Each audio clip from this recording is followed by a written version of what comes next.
آج ہمارے سامنے رچرڈ ڈاکنز کی کتاب دی میجک آف ریالٹی کے کچھ حصے ہیں، اور یہ کتاب ایک ایسے سوال سے شروع ہوتی ہے جو بظاہر بہت سادہ ہے لیکن ہے بہت گہرا۔ جی، سوال یہ ہے کہ ہم کیسے جانتے ہیں کہ واقعی سچ کیا ہے؟ بالکل، تو آج کی ہماری گفتگو کا مقصد یہی ہے کہ اس سوال کی تہوں کو کھولا جائے۔ مطلب ہم حقیقت، جادو اور جو پرانی کہانیاں ہیں ان میں فرق کرنے کی کوشش کریں گے۔ اور یہ بھی دیکھیں گے کہ سائنس ہمیں جو جوابات دیتی ہے وہ ان کہانیوں سے کہیں زیادہ حیران کن کیسے ہیں۔ صحیح۔ اور دیکھیں، اس کتاب کا مقصد صرف جواب دینا نہیں ہے، بلکہ یہ سوچنے کا ایک طریقہ سکھاتی ہے۔ ثبوت کی بنیاد پر سوچنے کا طریقہ۔ بالکل، کہ ثبوت کی بنیاد پر چیزوں کو کیسے سمجھا جائے، اور یہ کہ حقیقت خود کسی بھی جادو سے زیادہ دلچسپ ہو سکتی ہے۔ تو آئیے اسی بنیادی سوال سے شروع کرتے ہیں۔ حقیقت کیا ہے؟ کتاب کہتی ہے کہ حقیقت وہ سب کچھ ہے جو موجود ہے۔ ہاں، لیکن یہ اتنا آسان نہیں ہے نا؟ وہی تو، مطلب میرے حواس مجھے بتاتے ہیں کہ یہ میز حقیقی ہے، یہ درخت حقیقی ہیں کیونکہ میں انہیں دیکھ سکتا ہوں، چھو سکتا ہوں، لیکن ان چیزوں کا کیا جو ہماری پہنچ سے باہر ہیں؟ بالکل، اور یہیں سے اصل کہانی شروع ہوتی ہے۔ ہماری آنکھیں، ہمارے کان، یہ سب محدود ہیں، وہ ہمیں حقیقت کا بہت چھوٹا سا حصہ دکھاتے ہیں۔ جیسے بیکٹیریا کی مثال ہے۔ جی، بیکٹیریا وہ ہر جگہ ہے، ہمارے اندر بھی باہر بھی، لیکن ہم انہیں دیکھ نہیں سکتے، یا پھر وہ کہکشائیں جو اربوں نوری سال دور ہیں۔ تو ان کو حقیقت ماننے کے لیے ہمیں اپنے حواس سے آگے جانا پڑتا ہے۔ جیسے بیکٹیریا کے لیے ہم مائکروسکوپ استعمال کرتے ہیں، اور کہکشاؤں کے لیے ٹیلیسکوپ۔ تو یہ آلات ایک طرح سے ہمارے حواس کو بڑھا دیتے ہیں، ہماری طاقت کو بڑھا دیتے ہیں۔ صحیح کہا۔ یہ بالاواسطہ ثبوت یا انڈائریکٹ ایویڈنس کا تصور ہے جو سائنس کی بنیاد ہے۔ ہم ہر چیز کو براہ راست نہیں دیکھ سکتے، لیکن ہم ان کے وجود کا ثبوت تلاش کر سکتے ہیں۔ مجھے ہمیشہ ڈائنوسارز کی مثال بہت دلچسپ لگتی ہے۔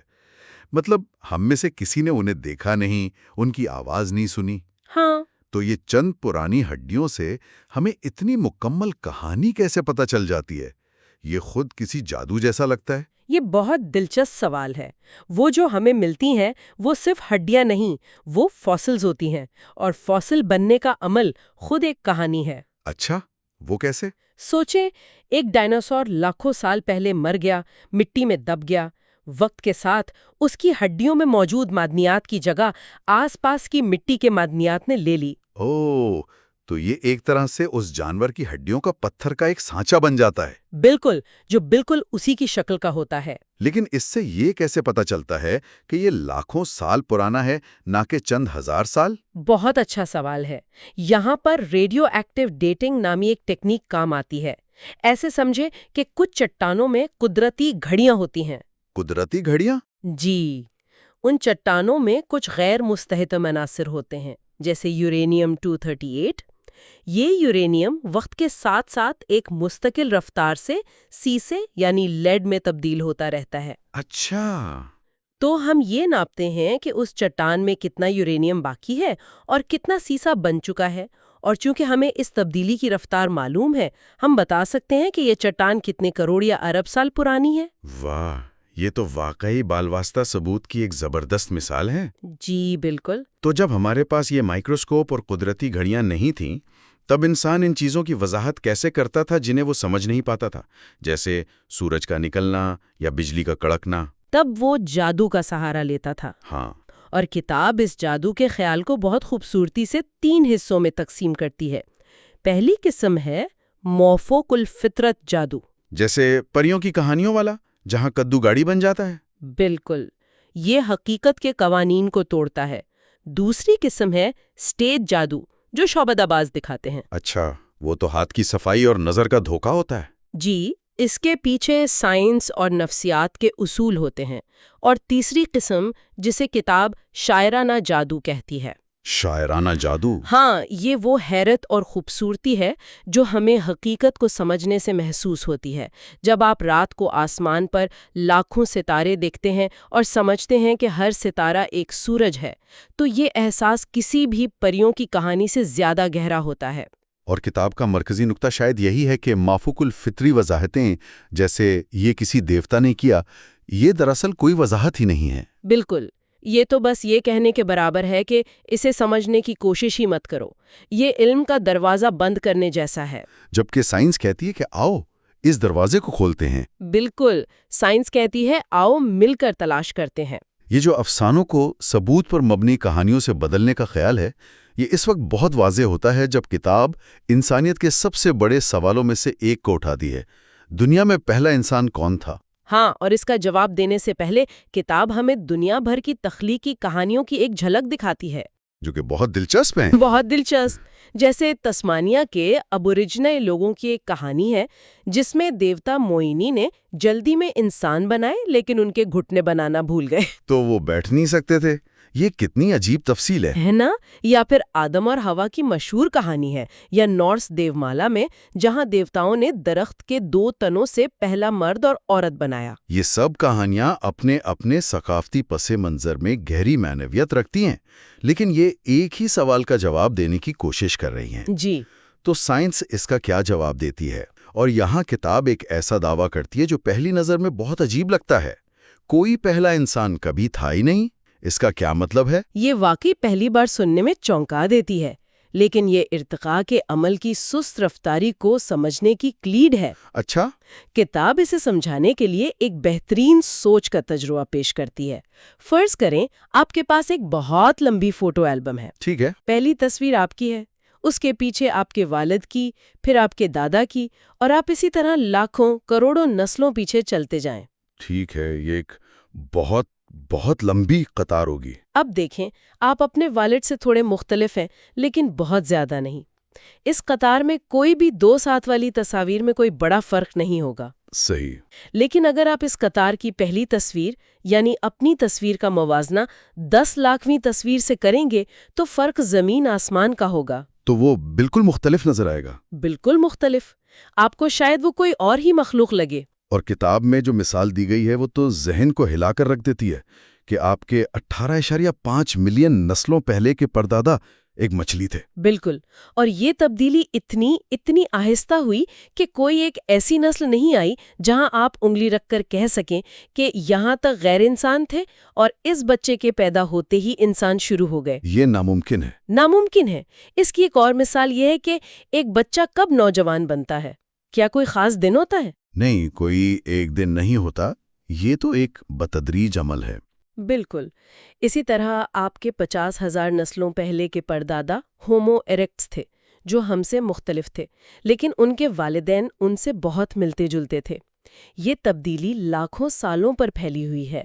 ٹھیک ہے، یہ فوٹو البم والی مثال اسے سمجھنے میں بہت مدد دیتی ہے۔ یہ ایک بہترین ذہنی ماڈل ہے، لیکن پھر بھی یہ خیال کہ ہمارے آبا و اجداد مچھلیاں اور بندر جیسے جانور تھے، ہاں، یہ بھی تو کسی افسانوی کہانی جتنا ہی ناقابل یقین لگ سکتا ہے۔ اس کے پیچھے ٹھوس ثبوت کیا ہے؟ یہ بہت اہم سوال ہے کیونکہ سائنس صرف کہانیوں پر نہیں، ثبوت پر چلتی ہے، اور اس کے لیے 2 قسم کے بہت مضبوط ثبوت موجود ہیں۔ اچھا، پہلا تو وہی ہے جس کا ہم نے ذکر کیا، فاسلز۔ ہمیں صرف ڈائناسور کی ہی نہیں بلکہ انسانوں اور ان کے آباء و اجداد کے درمیان کی کڑیوں کے فاسلز بھی ملے ہیں۔ لوسی جیسے مشہور فاسلز، ہاں میں نے سنا اس کے بارے میں۔ جو ایسی مخلوق کے تھے جو بندروں کی طرح بھی تھی اور انسانوں کی طرح 2 ٹانگوں پر بھی چلتی تھی۔ یہ فاسل ریکارڈ ہمیں اس تصویری البم کے کچھ حقیقی تصویریں دکھاتا ہے۔ لیکن فاسل ریکارڈ میں بھی تو خلا ہو سکتا ہے۔ میں نے سنا ہے کہ اصل اور سب سے طاقتور ثبوت تو ہمارے اپنے جسم کے اندر ہے، ہمارے ڈی این اے۔ کیا یہ درست ہے؟ یہ بالکل درست ہے۔ ڈی این اے شاید ارتقاء کا سب سے ناقابل تردید ثبوت ہے۔ اچھا، ڈی این اے کو آپ زندگی کی ترکیب کی کتاب یعنی ریسیپی بک سمجھ سکتی ہیں جو ہر جاندار کے خلیے میں ہوتی ہے۔ اور یہ کتاب 4 حروف سے لکھی گئی ہے، اے، ٹی، سی اور جی۔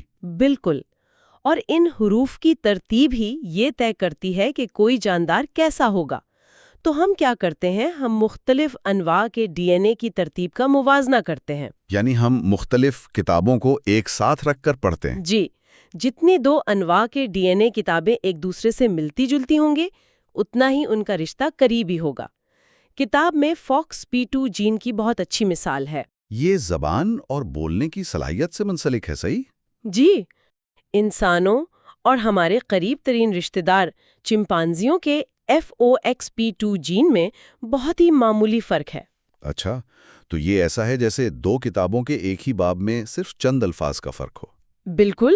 اب اگر آپ انسانوں اور چوہوں کے اسی جین کا موازنہ کریں تو فرق بڑھ جائے گا، اور اگر انسانوں اور مینڈکوں کا کریں تو فرق اور بھی زیادہ ہوگا۔ تو یہ فرق ہمیں بتاتا ہے کہ ہمارا مشترکہ جد کتنا عرصہ پہلے زندہ تھا۔ بالکل، یہ ایک مالیکیولر گھڑی کی طرح کام کرتا ہے۔ ڈی این اے ہمیں چیخ چیخ کر بتا رہا ہے کہ زمین پر تمام زندگی ایک بیکٹیریا سے لے کر نیلے ویل تک ایک دوسرے سے جڑی ہوئی ہیں۔ ہم سب دور کے کزنز ہیں۔ تو جب ہم ان تمام ثبوتوں کو ایک ساتھ رکھتے ہیں، فوسلز، ریڈیو ایکٹیو ڈیٹنگ اور ڈی این اے، تو یہ واضح ہو جاتا ہے کہ سائنس جو کہانی سنا رہی ہے وہ صرف ایک نظریہ نہیں ہے۔ یہ ایک ایسی حقیقت ہے جو شواہد کے پہاڑ پر کھڑی ہے۔ اور ڈاکنز کا نقطہ نظر یہ ہے کہ یہ سائنسی کہانی کسی بھی تخلیقی افسانے سے زیادہ شاندار ہے۔ یہ ہمیں بتاتی ہے کہ ہمارا رشتہ اس سیارے کے ہر جاندار سے ہے۔ بالکل، اور یہ ہمیں کائنات میں ہمارا مقام دکھاتی ہے۔ افسانوی کہانیاں اکثر انسان کو مرکز میں رکھتی ہیں کہ کائنات ہمارے لیے بنائی گئی ہے۔ ہاں، لیکن سائنس ہمیں بتاتی ہے کہ ہم زندگی کے ایک بہت بڑے اور قدیم درخت کی ایک چھوٹی سی شاخ ہے۔ یہ ایک عاجزی سکھانے والا لیکن ساتھ ہی بہت طاقتور احساس ہے۔ یہ بتاتا ہے کہ ہم تنہا نہیں ہیں۔ بالکل، ہم اس سیارے پر موجود ہر دوسرے جاندار سے جڑے ہوئے ہیں، چمپانزی سے لے کر تتلی تک، اور برگد کے درخت سے لے کر سمندر کی گہرائیوں میں موجود بیکٹیریا تک۔ تو آج کے اس گفتگو کو سمیٹتے ہوئے جو سب سے بڑی بات سامنے آتی ہے وہ یہ نہیں کہ سائنس درست ہے اور افسانے غلط، بلکہ یہ کہ سائنس ہمیں حقیقت کو دیکھنے کا ایک ایسا طریقہ دیتی ہے جو خود اپنے اندر ایک گہرا جادو رکھتا ہے۔ ہاں، وہ شاعرانہ جادو جو اس ثبوت پر مبنی ہے، اور یہ کہ حقیقت کو سمجھنے کی کوشش کرنا، سوالات پوچھنا اور ثبوت تلاش کرنا، یہ سفر کسی بھی بنی بنائی کہانی کو مان لینے سے کہیں زیادہ دلچسپ ہے۔ صحیح۔ حقیقت کا جادو یہ ہے کہ یہ ہمیشہ آپ کو حیران کرنے کی صلاحیت رکھتی ہے۔ ہمارے سامعین کے لیے ایک آخری سوچ چھوڑتے ہیں۔ کتاب یہ واضح کرتی ہے کہ تمام جانداروں کے ساتھ ہماری یہ مشترکہ وراثت اب ایک ثابت شدہ سائنسی حقیقت ہے۔ تو اس پر غور کرنے کے لیے ایک سوال یہ ہے، اگر ہم واقعی اس حقیقت کو اپنے اندر اتار لیں کہ ہمارا تعلق اس سیارے کے ہر پودے اور جانور سے ہے، کہ ہم ایک ہی خاندان کا حصہ ہے، تو کیا یہ ہمارے ماحول، دیگر انواع اور خود ایک دوسرے کے ساتھ ہمارے برتاؤ کو تبدیل نہیں کر دے گا؟ شاید حقیقت کو سمجھنے کا سب سے بڑا جادو یہی ہے۔